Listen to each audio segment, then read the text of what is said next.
Good morning and good afternoon, everybody. Welcome to today's KKE. We're going to be ending our scripting week today. We'll be going through some practical uses for scripting and how we might actually use this in our environment. I've got a couple things that I can show you that you might actually be able to use, or at least, change in such a way that the mechanics are the same, but maybe you're targeting something a little bit different. But we'll get into that in a moment.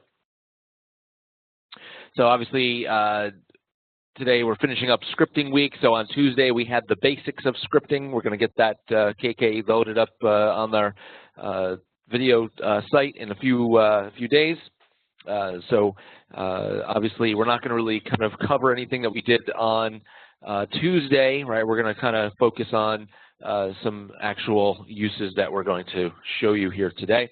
And then next Tuesday, we're going to be just having an open forum. We have the holiday on Thursday, Thanksgiving, so we're not going to have a KKE then. All right, so our usual resources that we want you to be aware of, right? We have our support site where you can get all the downloads and so on for the product, video tutorials, knowledge-based articles, and any of the help that you need. IT Ninja, a great community-based site for questions, answers, and deployment tips. Software.dell.com/case training. This is a great landing page for all your case training needs for the Jumpstart program, for Backyard Bootcamp, which we are planning for right now, KKE and InkPad, which is our monthly newsletter, which has lots of tips and tricks and upcoming events and questions and answers and all sorts of neat things. So you can go to case.com/newsletter or find the link on the case training page to view old editions and sign up for future ones. Case.uservoice.com, we always make sure everyone is aware of that site and is taking advantage of it. Please do so. It is something that our product teams absolutely use, so make sure anything that you would like to see, improvements, changes, new features, you have put up there, go vote on ones that are already there, create your own, and have other people vote on yours. And then the Case Connect program, always like to talk about that. It's a social kind of site, similar to IT Ninja in a way, but it's private in a way. Basically, we'll ask you to do different types of things. So you might go out and watch a KKE video and then discuss it on the site. You might go out and share some things on social media.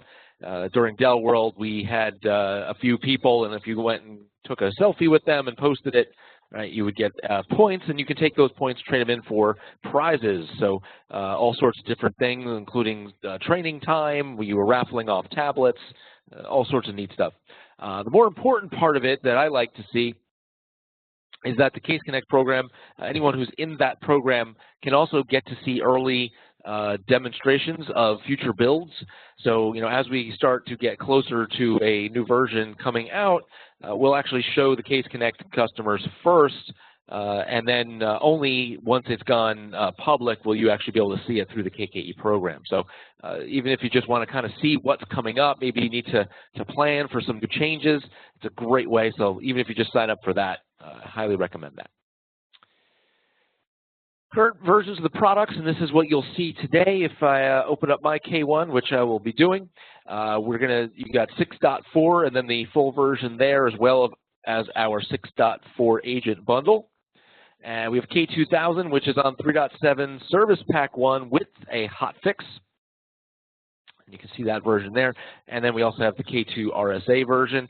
And then the K1000 Go mobile app, a free app that you can get from the Google Play and iOS App Store, also updated to 2.4 at the same time that 6.4 was released. Okay, let me give you some resources on that as well.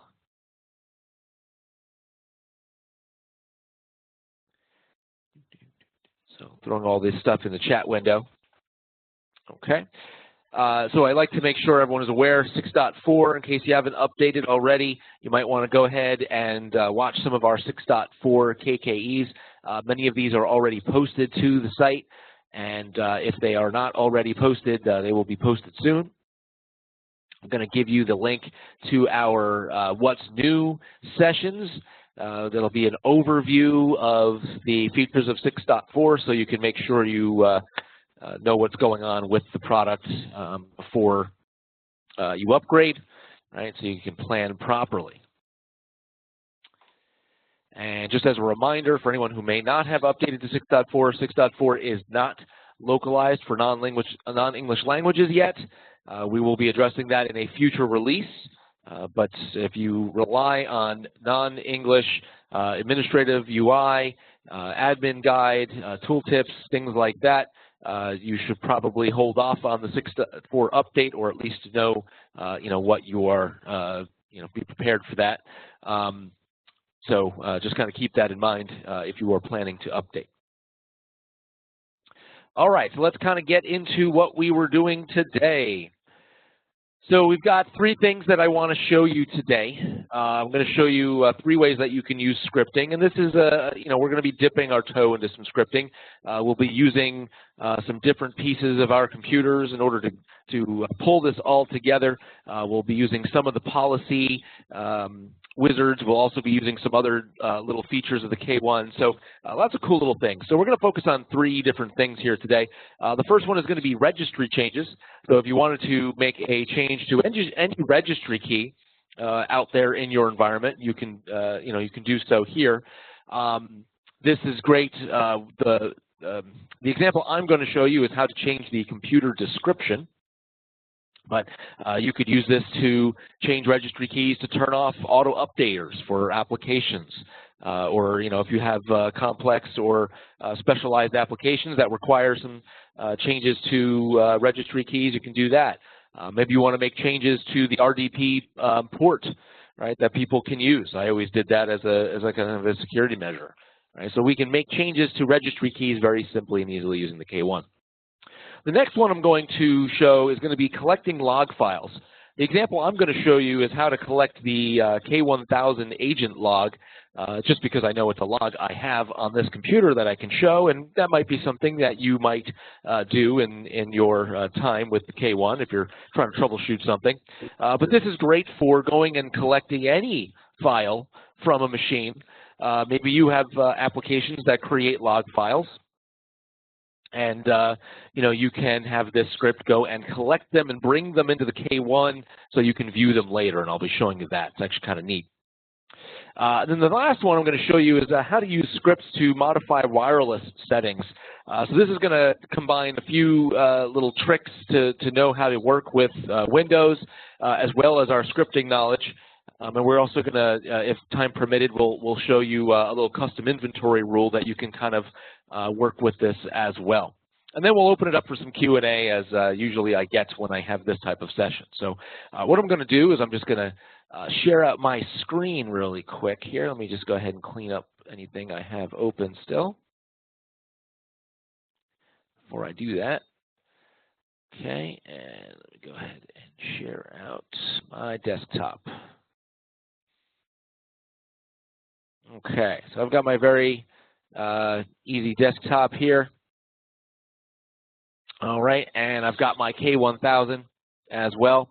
All right, and the first thing that we are going to do is we're going to show how to work with changing a registry key. So there's a couple things that you need to know in order to change a registry key, and the first one is, where does that registry key reside?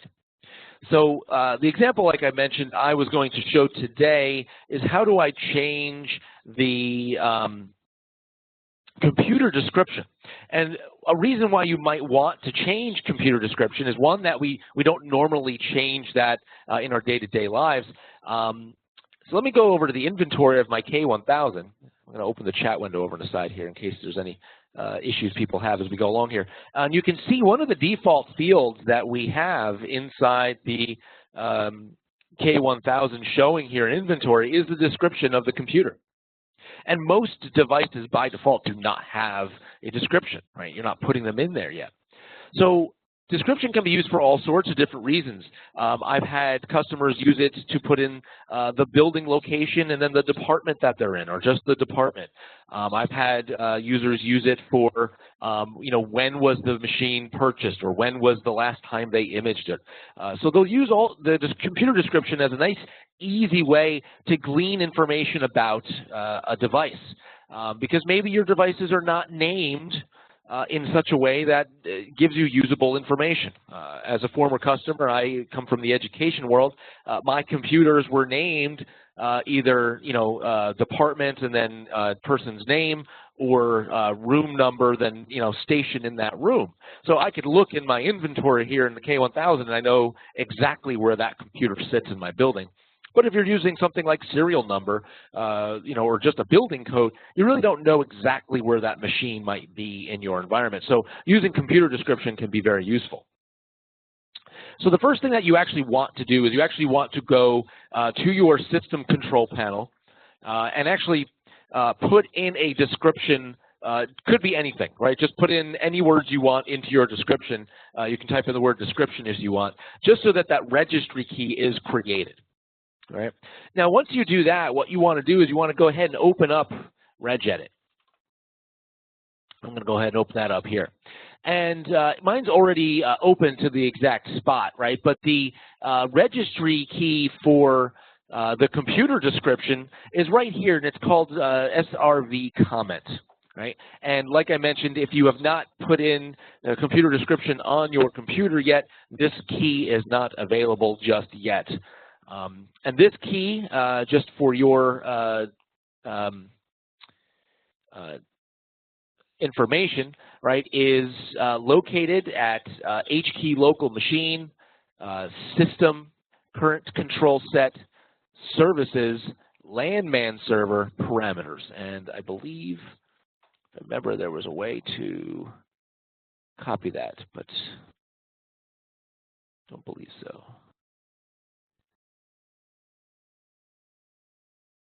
I think I can put that in here. There we go. All right, so I threw that into the chat window so everyone knows where that key is for computer description. And what you want to do is you actually just want to right-click on parameters, right, or wherever the registry key value resides that you want to work with, and you're going to export that file.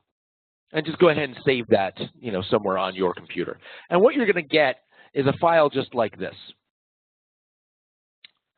Let me go ahead and export it. Okay, and you're going to get a file that looks very similar to this, right? It's the key, gives you the location at the top, and it gives you a whole bunch of gobbledygook, right, of all the other keys. We're not worried about all of the keys. We're only worried about one of the keys.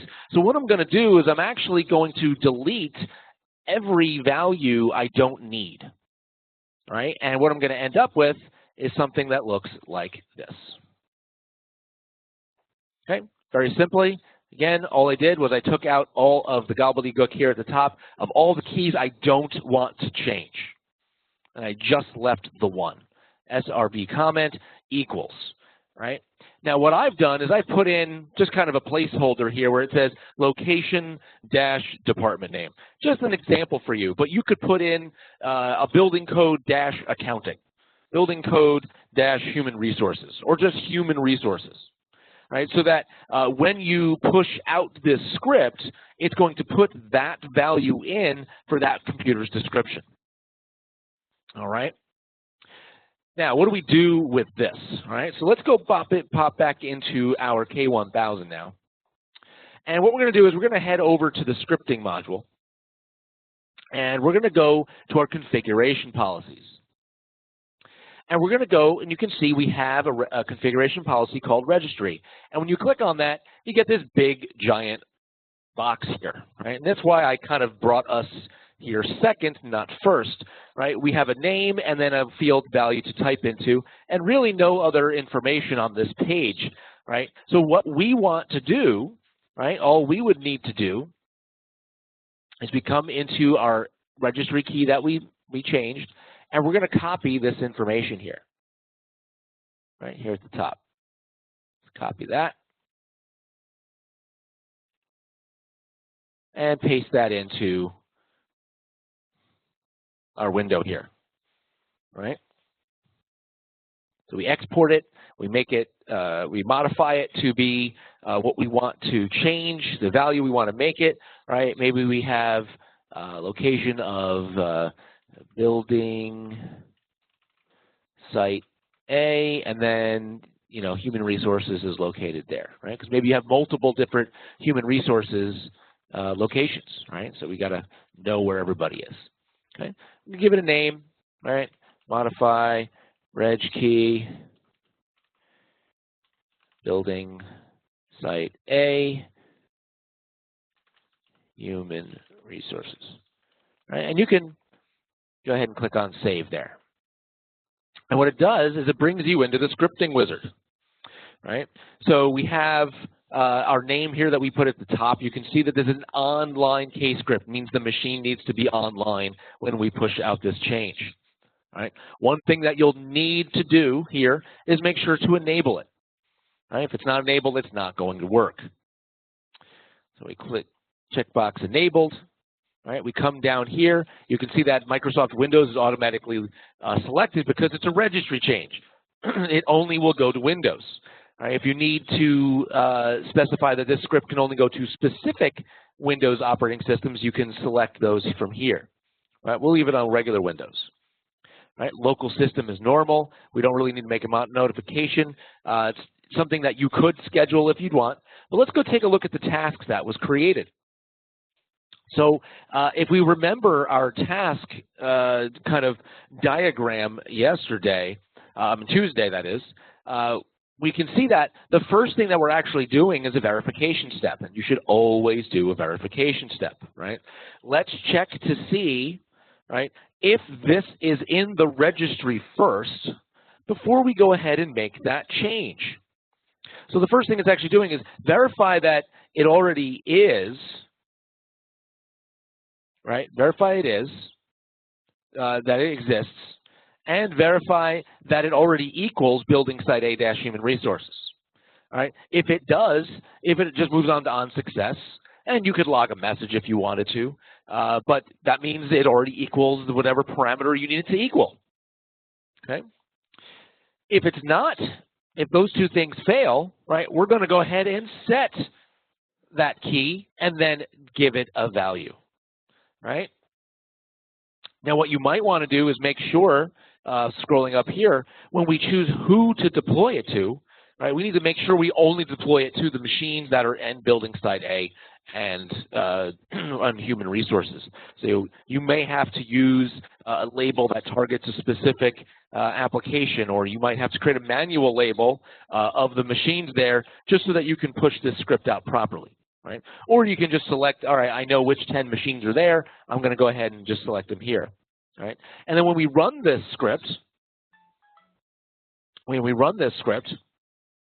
right, we can go ahead and let's go to run now status. Brings us into run now status. I'll show you one that I ran yesterday for test purposes. Right? And we've got this right here. Right, and it'll show you, the status of the script. Right, we can come down here to successful execution, and we can view the logs of that particular script. Right, but what will happen is let's come back here to inventory, and I pushed this script out to my machine here. You can see my description now says location-department name. All right, so now I can come into my inventory here and know exactly where machine resides or any particular information I want my technicians to know just by using that computer description. All right. So again, like I said, you can use this not just for the computer description, right? Maybe you want to turn off the Java, updaters, right? Go find those registry keys, export them out, make the necessary changes to the values, right? And then just go push that script out. Maybe I just blanket all devices with that script, or at least all my workstations and laptops, and just run it every day. And every day, go ahead and turn off that Java auto updater, because I don't want people ever auto updating. All right. So any sort of registry key can be changed in this manner. Okay. So that's the first example that I'm showing here today. Okay. The second example, the one that I wanted to show, was how to upload a log file to the K1000. So what I'm going to do is I'm going to go over to scripting, and what you would have to do is you would have to create a new script from scratch in order to do this. I've already created one just so that we have it for purposes here. So let's take a look at what I created. So I have my name here, and I'm doing a log file for the K1000 agent itself. It can be useful for you as well, but you could use this to really upload any file.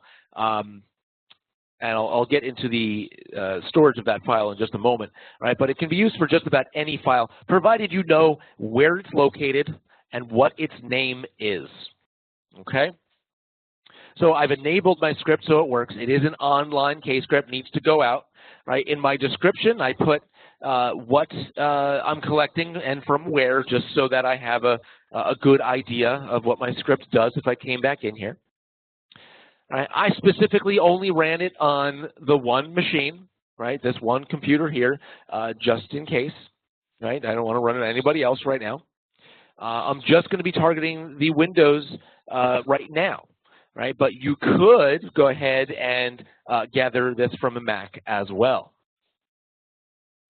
If you scroll down, the Windows Run As is fine. I'm not going to notify anybody about this. This might not be something I run on a schedule. It might be something I run on a schedule. Maybe it's something I just run on demand, right? I can come down here to the Run Now option, just run this script right now. But let's go take a look at my tasks. Now I have two tasks in this particular one. And what you'll see is I have the first one. Let me click on Edit here. And actually, let me just click on Add so I'll show you. Under Verify, right, the idea here is that we're going to upload a file. But before I tell the K1000 to upload the file, let's go make sure the file actually exists. No reason to try to upload something that's not there. So the first step, again, always going to be a verification. Let's check to make sure that file actually exists, right? So under Verify, you'll notice that we have a verify a file exists option, okay? Let's go take a look at that particular one, all right? Now, you can see this directory here. I'm using a variable, and I showed these on Tuesday. And let me come back up here next to tasks. You'll see I have this little blue question mark, right? And these are some common locations on your machines that the machine can know about very easily that you can take advantage of. All right, so I already know where the case data folder is for a variable, right? And that's case data dir, right here, $ case data dir. I don't need to put in C program data del case, right? Maybe my machine is redirecting that somewhere, or maybe it's not on the C drive for whatever reason. Right? I can use that case data directory, and wherever the file is going to be, it's going to move it over. The nice thing about using this variable is that it's very flexible to go to multiple operating systems. Okay. Now, let me close this up.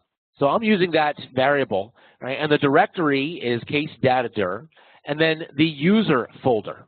Okay. And let me just go ahead and open that up here. So if I go to C, program data, del, case, right, you'll see that here's where your data folder is for all the things that you work on with your K1000, right, for the agent itself. And then we have a users folder here, and you have some multiple log files. Right? Here's my K-agent log. In previous versions of the K1000, we had a few different log files. We had an inventory log file and a deployment log file. We had all sorts of different log files. They've all been wrapped up into the K-agent.log file. Okay. So that's really the one that we really want to worry about. So we're going to verify that it exists. And if it does exist, we're going to use a new option. Well, it's not a new option. It's been here all along. It's called upload a file. All right. So we're going to upload that file. And you can see the parameters are very similar. Right. Same directory. What's the file name? Kagent.log. Okay. So if it's successful, I upload the file. If it's not successful, right, if this verification does not if this verification fails, I move down to remediation, and I'm going to log a message, right? So I log message is the action I chose, right? And the type is going to be status. I'll throw it in the status log, and you can see here, right? Message kagent.log does not exist, right? So if I verify that it's there, and for some reason it's not, then I'm going to mention that, right? Now, what I do then is I move on to if task 1 was successful, right? If it's not successful on failure, it will break the script. If the first one was successful, what I'm going to do is I'm going to come down and I made another task, and I'm doing the same exact functionality, except this time I'm looking for kagent1.log file. So let me come back to my logx section here. So you can see here kagent.log.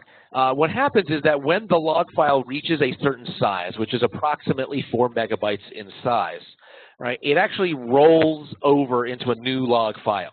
Right, so the initial kagent.log is renamed kagent1.log, and then a new kagent.log file is existing. So if I wanted to troubleshoot an issue, I may want, and the log file just rolled over, I probably want to get the, the next one also, because maybe the information I'm looking for is in the kagent1, which is some previous information. So I'm going to try to grab both of those. If there's a lot of stuff going on in a short period of time, you can see potentially 3, 4, 5 different versions of the kagent.log file. We wanted to keep the size down. At night, the K1000 will clean these up, right, and bring you back down to a nice fresh one, right? So I'm looking for that second one as well, and I'm going to save that. Okay? And what I can do is, you know what, I'm just going to go ahead and select that and click on Run. It's running this particular script, right? You can see it's adding it here to my Run Now status. Right? I've got the auto refresh on to 30 seconds. You can always modify that, right, to be lower or higher. Right? And in a few moments, right, it'll go from running over to completed. So we'll just give it a moment here, and we'll see the results of our actions.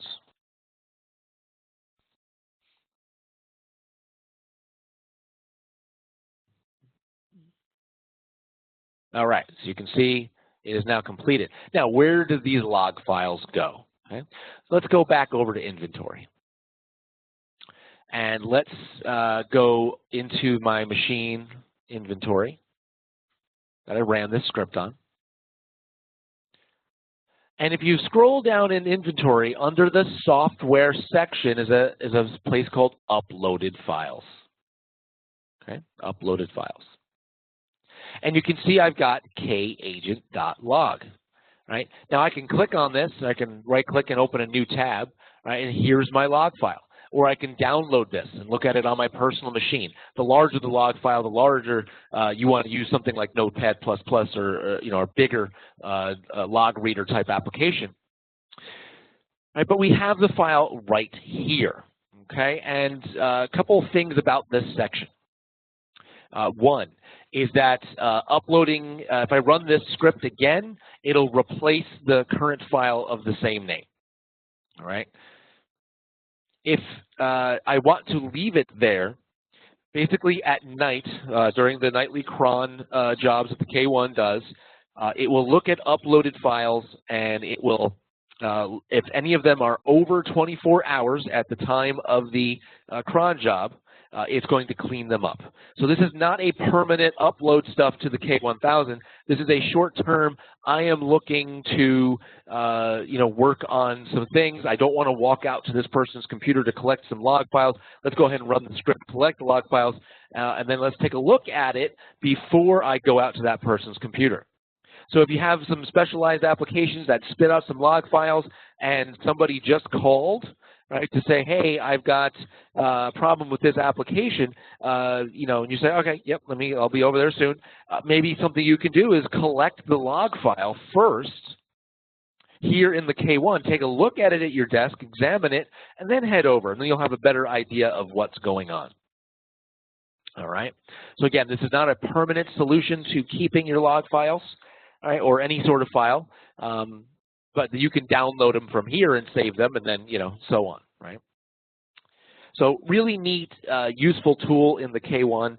Let's go take a look at, I want to take a look at my scripting run now status on that particular one, because my script did succeed, right? But I had two tasks. The first task said go get the kagent.log file if it exists. The second one said go get the kagent1.log file if it exists. But if that one doesn't exist, go ahead and log a message. And I want to show you what that message looks like. So what I'm going to do is I'm just going to click on the View Logs section here. And I put that in the status output. And when we create a log message, you have output, status, activity, and then there's, I forget, there's one, a fourth section that can exist if you want it to. I put it in the status log, and you can see here's exactly my message. Kagent1.log does not exist. So I can come in here and see, right, that it did not exist, right? You can see at the top here, file exists. File does not exist, right, because I did the checks using the verification. And then the activity, right, you can see here's the uploading of the log itself. Right? So you actually get some decent information out of the, when you do run now on a script, you get some good information out of it. Okay. Now, the last one that I wanted to show everybody was working on wireless access. And this is something that a lot of customers ask about, especially, how do I push out wireless access? Maybe you've got guest wireless access, and you hand out that key to your users so they can hook up their phone and their laptop and their Nintendo DS and whatever other devices they have in their smartwatch, right? But maybe we don't want users just handing that out to anybody. There's really no way to control that other than let's just change the password, right? But I don't want to necessarily just change, give all my normal machines that are supposed to be connecting to that, access issues, and now I got to walk around and put that in there. So what you can do is you can create a script that will go and basically push out wireless access settings. So let me show you how that goes. And there's a few preparation steps that you need to do first. Right? I've got a little folder here of stuff. So the first thing that you need to do is you actually need to export your wireless settings. So I'm going to go ahead and edit this batch script. Right? And I'll go ahead and this is specific to my wireless access in my house, right? My SSID is called Black Dog because I have a black dog, right? And I'm going to be running a command called netsh WLAN for wireless LAN export, right? A profile of which the name equals this particular name, right? What location am I going to export this file into? Right, it will not create the folder, so you have to go create ctemp first, or you could just use any other pre-existing folder. And then what interface am I going to be exporting? I don't have wireless access on this particular computer, but what you want to do is you want to go look at your network connections, right, and control panel, and go see what the names of all the connections are. Because you might have VPN clients and Citrix clients and all sorts of things connecting network-wise on your machine. It might be called wireless network connection 2, right? The one that you actually want to export. So go take a look and make sure that name is good. And then you go ahead and you run this, right? I saved it as a batch script, or you could just run this in the command line. And I will go ahead and slap that into the chat window there. Right, for everyone to use. All right, so I ran that. Right, let me show you what that gives you. All right, it gives you an XML document. Go ahead and edit this document.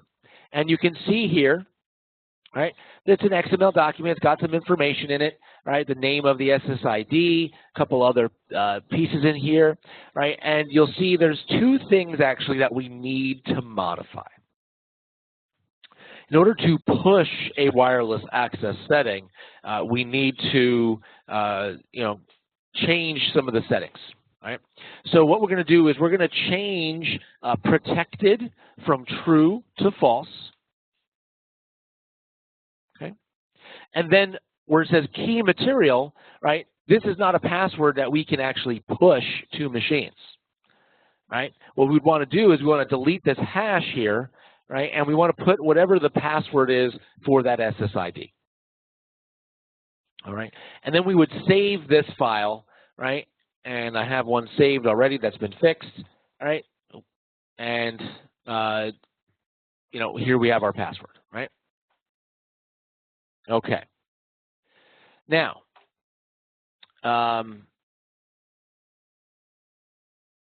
once we have our XML document, and what we can do is we can go ahead and start creating our script.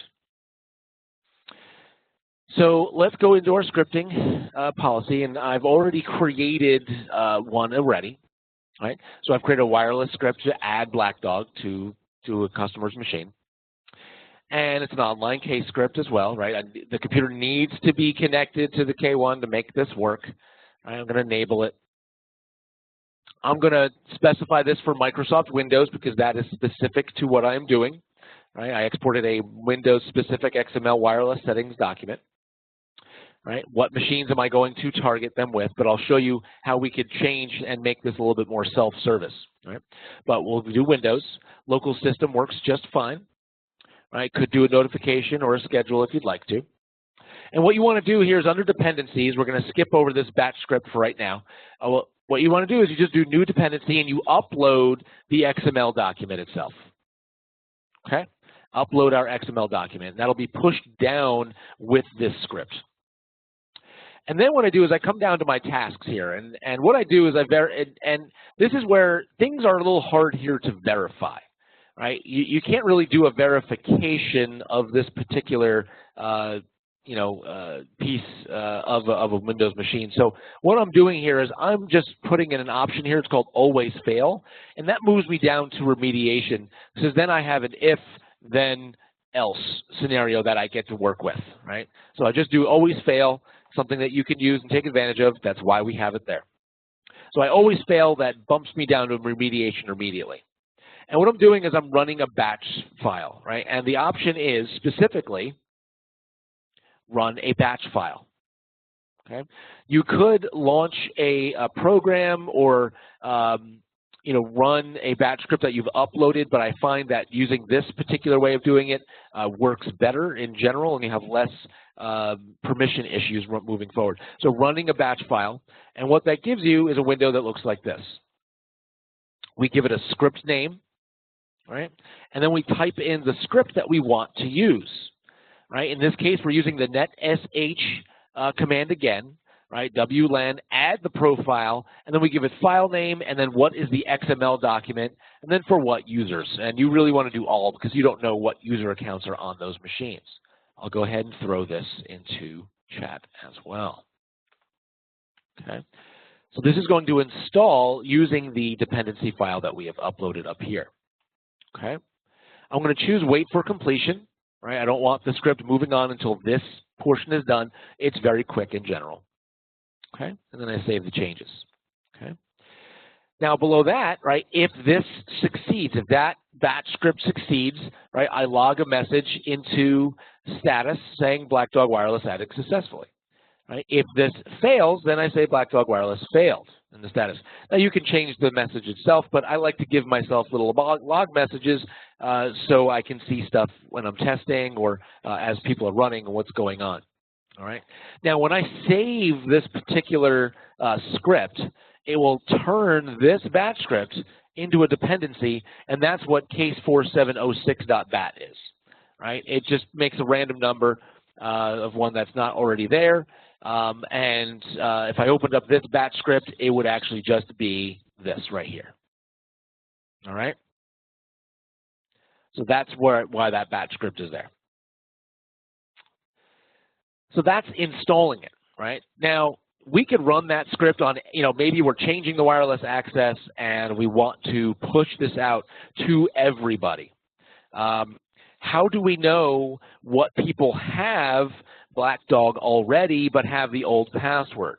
One of the things that we can do is we can use custom inventory to find machines that have that particular SSID already on them. let's go into inventory here, right? And I created a custom inventory rule, right, that go ahead and to look for that information. I'll show you a very quick custom inventory rule here. All custom inventory rules are made in the software inventory, right? I'm going to search for all my custom inventory rules here. Hold on a second here. Where is it? There it is. So here we go. We have CIF for custom inventory field dash wireless, and you probably want to put in something like, you know, black dog or something like that, because that's specific to what we're looking for. Right? I'm going to make sure I choose the Windows OSs I'm looking at, right, or else it will not run. And then what I'm doing here is I'm doing a shell command text return. Right? If you want to know what different kinds of custom inventory rules you can do, there's a little question mark bubble here, and we have KKEs on that as well. And I'm doing a command that says net sh wlan show profile. Okay, I'll go ahead and copy that in as well. Okay, and let me show you what that ends up looking like once I have that running on a machine. You come to a machine that has a wireless access on it, and we're going to come down into into custom inventory fields. Right, and you'll see here's my custom inventory, and you can see here's the user profiles that are on this machine. Right, so I could do a label that searches this particular inventory field, custom inventory field, for the word of the SSID I'm looking for. And if they have that, then I'm going to run my script on all of those machines to change that wireless password. Okay. Now, let's go take a look at, maybe I wanted to make this self-service. Maybe I want to make this, so maybe I have a lot of people traveling with laptops, and I don't want to just push this out to everybody. I want people to grab it when they want to. Or I have a guest wireless access password that's constantly changing, and if you want to get it, you have to connect to my K1 using a wire first to get this script to then connect to guest. I don't have to run around and hand out a piece of code. I don't have to walk around and type it in for people's computers. But what I can do is I can come into my service desk, and even if you don't use our ticketing system, you can still use the user portal, and we have this user download section. And what I'm going to do is I'm going to go to the Choose Action dropdown, and I'm going to click on New. And what I'm going to do is we have a script option here. So I'm going to choose Script, and I'm going to go find my wireless scripts to add Black Dog. And you can put in some instructions, description, some other information, licensing policy, things like that. Maybe you have a little document about how to actually, what actually is going to happen, or some instructions, right? But then what we can do is we want to enable this. And then down below, we can have some access control. Again, we're going a little beyond scripting here, but we can do manage associated labels, right? So I can add a user label so only certain users could download it. All right, I could also restrict by device label, right? So what that means is that if I choose a device label here, by default, they will not work. So a good thing to do for a script like this for wireless is maybe you have to be on a laptop to see this script. So I might have a label that looks for chassis type equals laptop, and then I'll add it here and I'll restrict it by that label, so that only people with laptops will even see this script. No reason for somebody without a laptop to run it, unless you've got desktop machines with wireless, but I digress. Right? I'll go ahead and save this, and you'll see it has put it in my list here. And what I'm going to do is I'm going to switch to the user console really quick. And I'm going to go to Downloads, and you can see here's my script, right? I can, if I put any information, it would be showing here at the top, or any documents I attached, but I could just click Install, and it'll install that script for me using local credentials of the agent itself, right? That system local account that it uses. So your users don't have to know anything of how to add wireless access. They don't need to know what the password is or what the SSID is. They don't need to know anything like that. They just need to know that the wireless access script is here, and they can go ahead and connect to the K1 and install it on their laptop, and then they can go ahead and, now they have it on their laptop, they can untether from the wall and move around. All right. We have an excellent KKE on doing user console stuff if you're interested. All right, but I'm going to go back to my scripts. Now, the last script that I wanted to at least mention is maybe I need to remove an SSID and its configuration. Maybe I'm switching SSID names, right? Something that's also good for security purposes to switch your names. Something I ran into as when I was a customer. Again, I was from the education world. I had guest wireless access and thousands of devices hitting my guest access. And every year, right, students graduated, new students came in. But what I didn't want was, so many devices always hitting my, access point. So I switched the name every year, right, just slightly. Right? Also the password, right, so that every year it's something new, right, and then only the students for that year would be able to get access.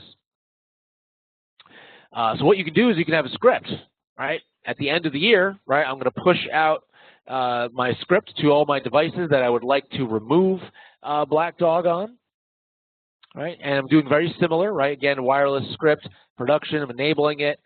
Going for Windows, right? I can target a label or specific devices, right? And then down below, what I'm doing is, again, I'm doing always fail, and I'm running a batch file, right? In my batch file, I'm just calling it remove blackdog.bat so that in the name I know what it's doing, and then I'm just going to do a deletion of a profile. Throw that in the chat as well so you guys can copy and paste that. Wait for completion, right? And then if that succeeds, right, I'm logging a message.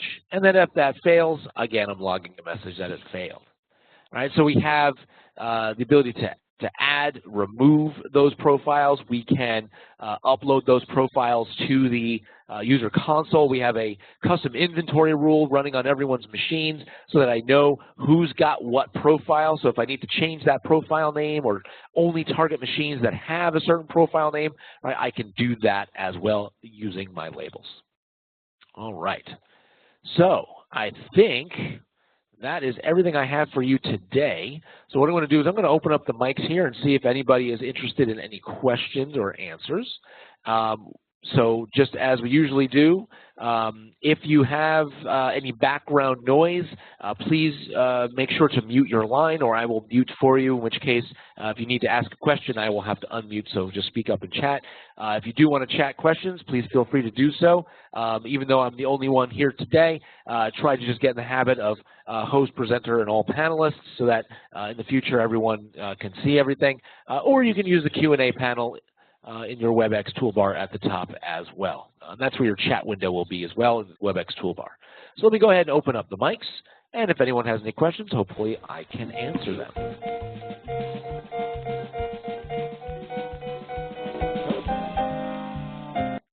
Looks like we've got somebody on hold there. All right, do we have any questions about scripting or any of the scripts that we saw today? Anyone going to take anything they saw today and actually put it into practice?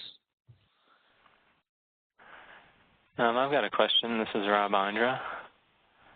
Hi, Rob. How's it going? Good.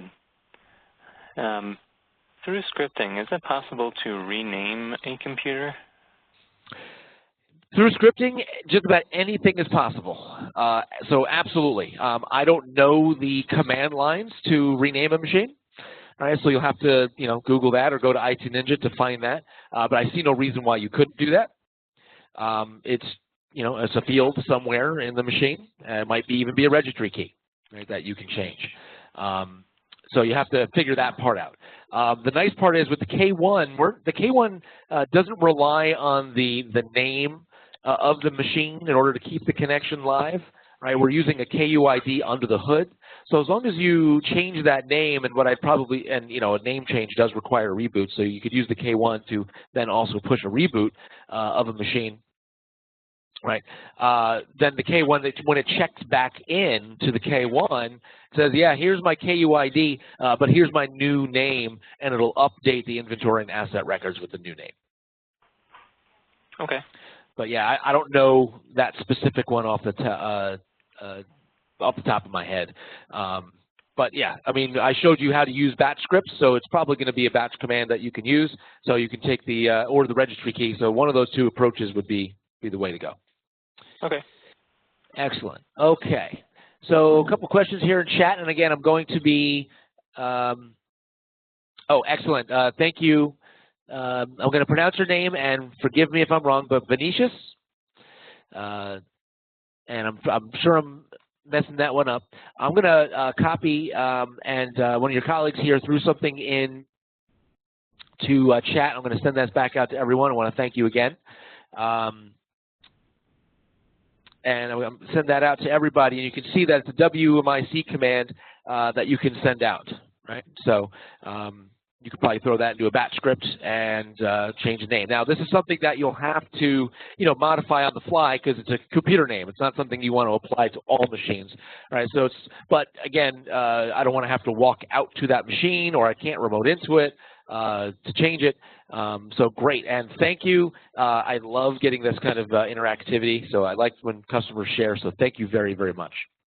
But we have some other questions here. Let me make sure I take care of them. And again, if I miss one, I'm going to make sure I get back to them. But we have a question here from Debbie. When discussing the description field, can we add to an existing description? So you can't add on, you can't tack on to a description. You kind of have to replace what's there. So that's kind of a downside in a way. But if the description is already there, right, that means it's already checking into the K1000. Right, and what you can do is you can just come here and copy this, right, and add that, put that, and then come into your registry key script and put that first, and then what addition you'd like to put onto that, right, and then push that out to everybody. But it's not going to be dynamically able to change the description, at least not through this, plain registry K way of doing it. You could probably write a script using VB or AutoIt or something like that to go grab the current name and then also add this other thing to it, right? But that's a little bit beyond what we're talking about today, right? So it's a replacement. Okay. Let's see here. I have a question from Raphael.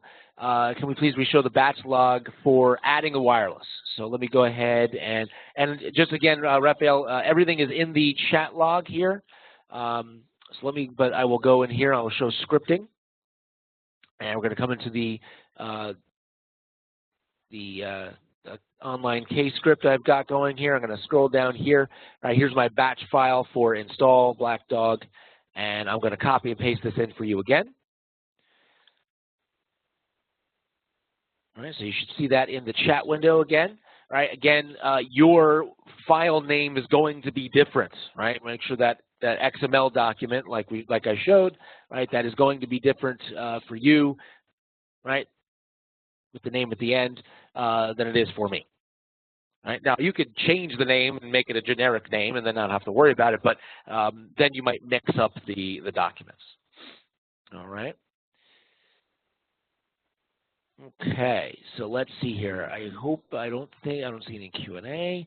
Let me just scroll up to the top here, make sure I don't miss anything. Okay, got that one. Okay, looks like I've got all the questions so far.